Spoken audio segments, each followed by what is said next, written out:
राधे राधे दोस्तों, श्रिया की रसोई में आपका स्वागत है। आज मैंने बिना ब्रेड के बर्गर की रेसिपी शेयर की है। मेरे बच्चों की डिमांड थी कि सुबह नाश्ते में उनको बर्गर ही खाना है और मेरे पास बर्गर की ब्रेड नहीं थी, तो मैंने अपना देसी जुगाड़ करके ये बर्गर बना डाला। तो वही बर्गर की रेसिपी मैं आपके साथ शेयर कर रही हूँ। तो चलिए बना लेते हैं बिना ब्रेड के बर्गर। उसके लिए मैंने गैस पे कढ़ाई चढ़ा दी है, उसमें 1 टेबल स्पून मैंने सरसों का तेल डाला। आप रिफाइंड ऑयल भी ले सकते हैं। तेल गर्म होते ही 1 टेबल स्पून जीरा डाल दिया और जैसे ही जीरा चटक गया तो 1 टेबल स्पून मैंने रेड चिली फ्लेक्स डाल दिया है।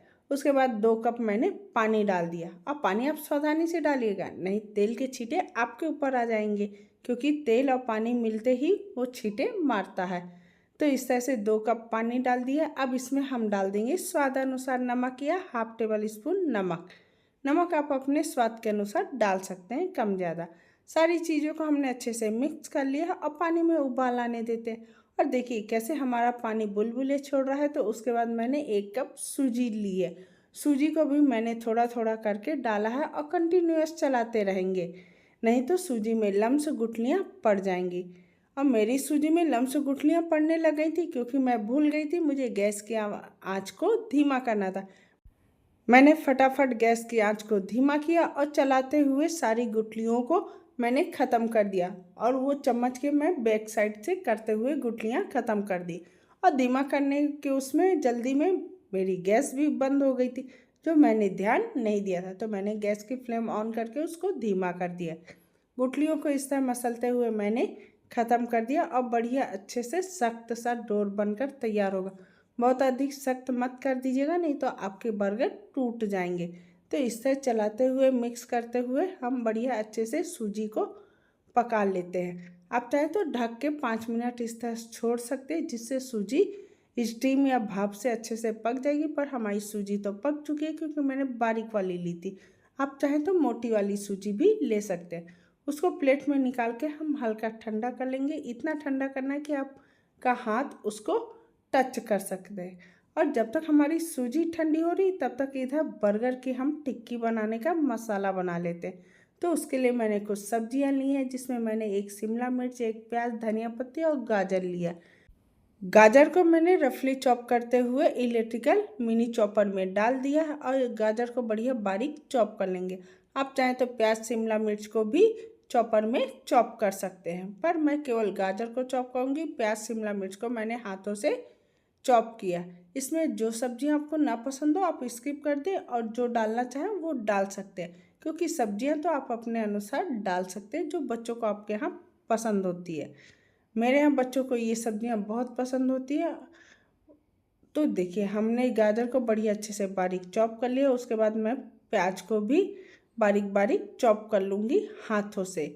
और मैंने 1 टमाटर भी ले लिया है। सारी चीज़ों को हम इसी तरह से बारीक चॉप कर लेते हैं। जब तक मैं सारी सब्जियों को बारीक चॉप कर रही हूँ, तब तक आपसे प्यारी सी विनती भी कर रही हूँ, रिक्वेस्ट कर रही हूँ, अगर आपको मेरा वीडियो ज़रा भी पसंद आता है तो वीडियो को लाइक कर दीजिएगा, शेयर कर दीजिएगा, सब्सक्राइब कर दीजिएगा। बेल आइकन दबाना बिल्कुल मत भूलिएगा, जिससे आने वाली वीडियो की नोटिफिकेशन आपको सबसे पहले मिल जाएगी।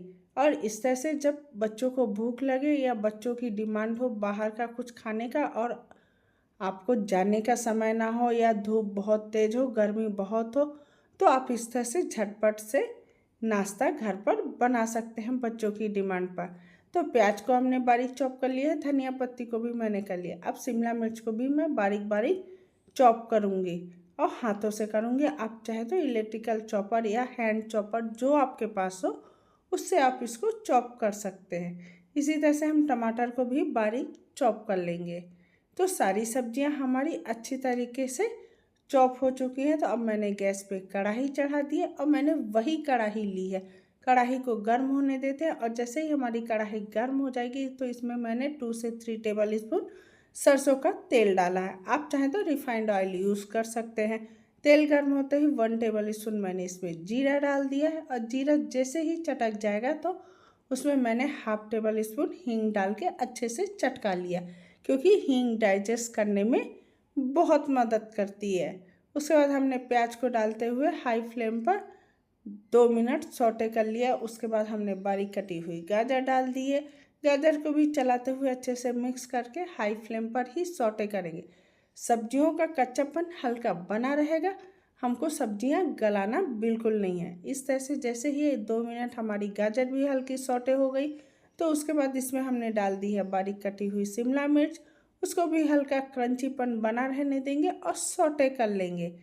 देखिए हमने तीनों सब्जियों को बढ़िया अच्छे से सौटे कर ली है। अब बारीक कटे हुए टमाटर डाल देते हैं, उसको भी हल्का हम सौटे करेंगे, बहुत अधिक गलाएंगे बिल्कुल नहीं।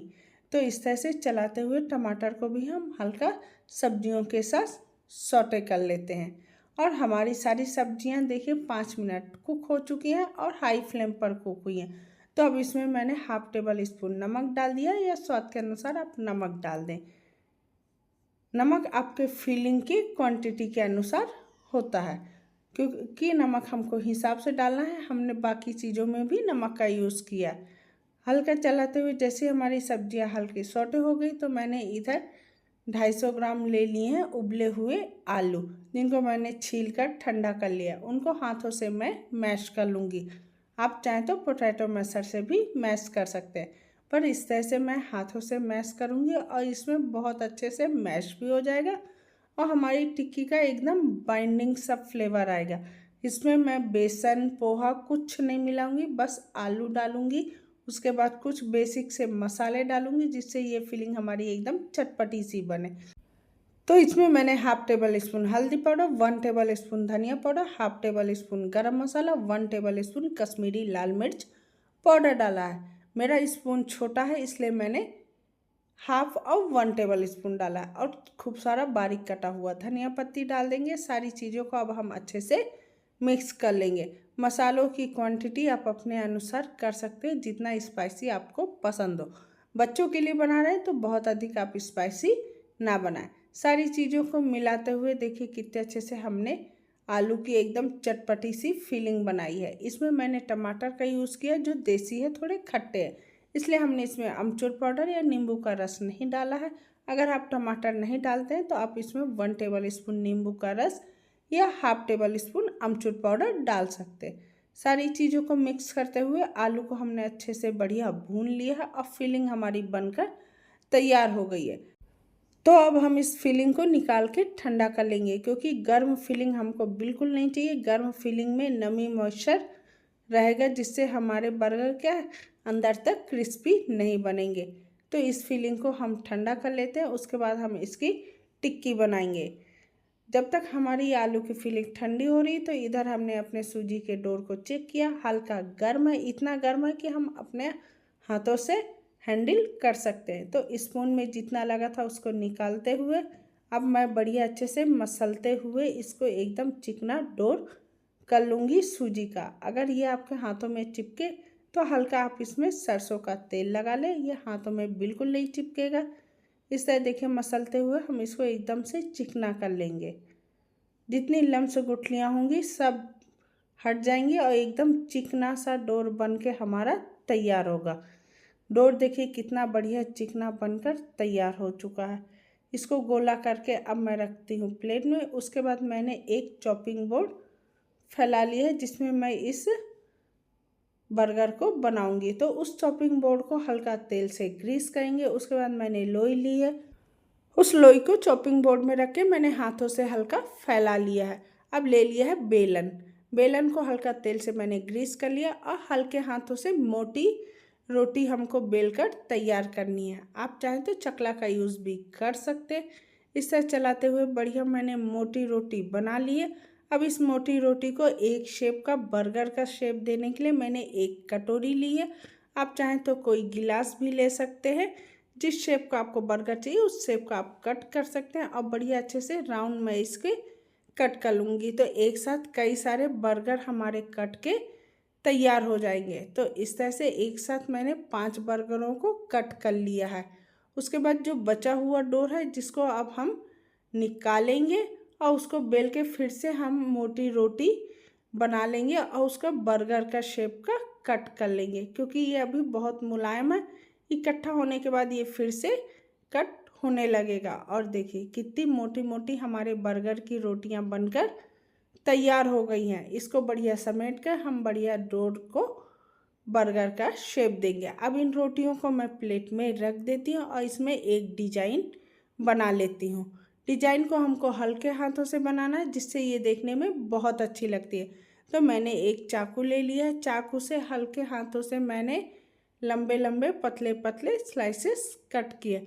बहुत अधिक नहीं कट करना, इतना कट करना कि वो डिजाइन बस उभरी रहे।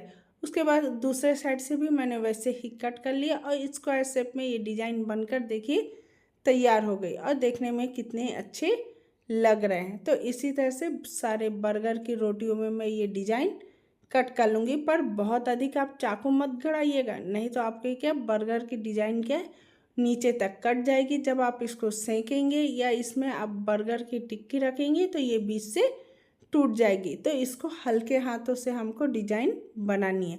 डिजाइन आप स्क्वायर, ट्रायंगल या लंबा जो शेप चाहिए आप वैसा कर सकते हैं। इस तरह से बनाने में ये देखने में अच्छे लगते हैं और बच्चों को इस तरह की डिजाइनें बहुत पसंद आती हैं। और देखिए एक लाइन कितनी तेज कट गई है, तो वो टूटने के उसमें थी, तो उसको मैंने जोड़ लिया। इस तरह से देखिए हमने सारे बर्गर को, रोटियों को कट करके डिजाइन बना लिया है। इधर हमारी आलू की फिलिंग भी ठंडी हो गई, तो उसके बड़ी बड़ी हम टिक्की बना लेते हैं। इसमें मैंने बाइंडिंग के लिए कुछ भी नहीं डाला, ना बेसन ना पोहा। तो आलू की टिक्की का शेप देके मसाले को हम रखेंगे बीच में, और जो बर्गर की रोटी है उस शेप में हम इसको कट करके बनाकर रखेंगे। और इस तरह देखिए बढ़िया बर्गर के शेप में लग चुका है। मेरे हाथों में आलू का मसाला लगा, इसीलिए वो बर्गर में लग गया हल्का येलो टाइप का। आप चाहें तो पहले ही टिक्की बना लें, फिर उसके बाद लगाएं और हाथों को क्लीन कर लें, तो ये जो हल्दी का पोर्शन है वो नहीं लगेगा। इस तरह से सारी बर्गर और बर्गर की टिक्कियों को हम तैयार कर लेते हैं। तो इस तरह से हम रोटी को लेंगे, गोल करेंगे और फिर चपटा करके चारों साइड से बढ़िया बराबर कर लेंगे, कहीं से टूटा कहीं से नहीं। और उल्टे बर्गर साइड में रखेंगे, जिधर डिजाइन बनाए उधर नहीं रखेंगे, प्लेन साइड में रखेंगे और दूसरा बर्गर प्लेन साइड से ढक देंगे। इस तरह से देखिए सारे बर्गर और टिक्की हमारी तैयार हो चुकी है। तो वही कढ़ाई मैंने फिर से ले ली है, उसमें मैंने थोड़ा सा तेल डाल दिया है, जिससे मैं इन बर्गरों को डीप फ्राई करूँगी। आप चाहें तो सेलो फ्राई भी कर सकते हैं। तेल गर्म होते मैंने 2 बर्गर डाल दिए हैं और उसको सेकने देंगे मीडियम टू हाई फ्लेम पर। और जैसे एक साइड से हल्का सिक जाएंगे, सावधानी से इसको हम पलटेंगे। मेरा घेरदार कढ़ाई है, इसलिए पलटने में थोड़ी दिक्कत हो रही है। आप फ्लैट कढ़ाई भी ले सकते हैं या पैन ले सकते हैं, जिससे आपको पलटने में बिल्कुल दिक्कत नहीं होगी। इस तरह से दोनों साइड हल्का गोल्डन होने तक, क्रिस्पी होने तक इसको हम सेक लेते हैं। और एक साइड से देखिए कितना बढ़िया कलर आ चुका है हमारे बर्गर में। इसी तरह से सारे बर्गर को हम सेक लेंगे। अब बिना ब्रेड के मैंने ये टेस्टी से बर्गर बनाए हैं, तो बच्चों को ये बहुत पसंद आया और बच्चे मेरे हफ्ते में कह रहे हैं 5 दिन यही बर्गर बनाना मम्मा, क्योंकि ये मार्केट से अच्छे बर्गर बनकर तैयार हुए हैं। दोनों बर्गर उलटते पुलटते मैंने गोल्डन सेक लिया था, तो अब उनको मैंने प्लेट में निकाल लिया और जो बाकी बचे हुए बर्गर हैं उनको भी हम इसी तरह से सेक लेंगे। और हल्का ठंडा होने के बाद ये लंबे समय तक क्रिस्पी बने रहते हैं। इस तरह से सारे बर्गर को मैं सेक लूँगी। और बच्चों को बिना ब्रेड वाला भी बर्गर बहुत टेस्टी लगता है। इन बर्गर को मैंने सॉस के साथ सर्व किया, क्योंकि बर्गर सॉस के साथ बहुत अच्छे लगते हैं। अगर आपको ये ऐसे ही पसंद है तो आप ऐसे भी खा सकते हैं, हरी धनिया की चटनी के साथ भी खा सकते हैं। और देखिए कितने टेस्टी से बर्गर बनकर तैयार हुए हैं मार्केट से अच्छे। अगर आपको ये सूजी आलू के बर्गर की या हेल्दी तरीके के बर्गर की रेसिपी ज़रा भी पसंद आ जाए तो वीडियो को लाइक कर दीजिएगा, शेयर कर दीजिएगा, सब्सक्राइब कर दीजिएगा। बेल आइकन दबाना बिल्कुल मत भूलिएगा, जिससे आने वाली वीडियो की नोटिफिकेशन आपको सबसे पहले मिल जाएगी। मैंने आपको बर्गर और टिक्की दोनों दिखाई, दोनों बढ़िया क्रिस्पी सीखी हुई हैं। और देखिए देखने में कितने लाजवाब लग रहे हैं। इसको मैंने सॉस के साथ सर्व किया। आपको ये बर्गर किसके साथ पसंद आते हैं वो कमेंट बॉक्स में लिखना बिल्कुल मत भूलेगा। अगर हेल्दी तरीके से बच्चों को बर्गर की रेसिपी पसंद आ जाए वो कमेंट बॉक्स में लिखना बिल्कुल मत भूलिएगा कि बर्गर की रेसिपी कैसे लगी। लाइक सब्सक्राइब कर दीजिएगा। धन्यवाद।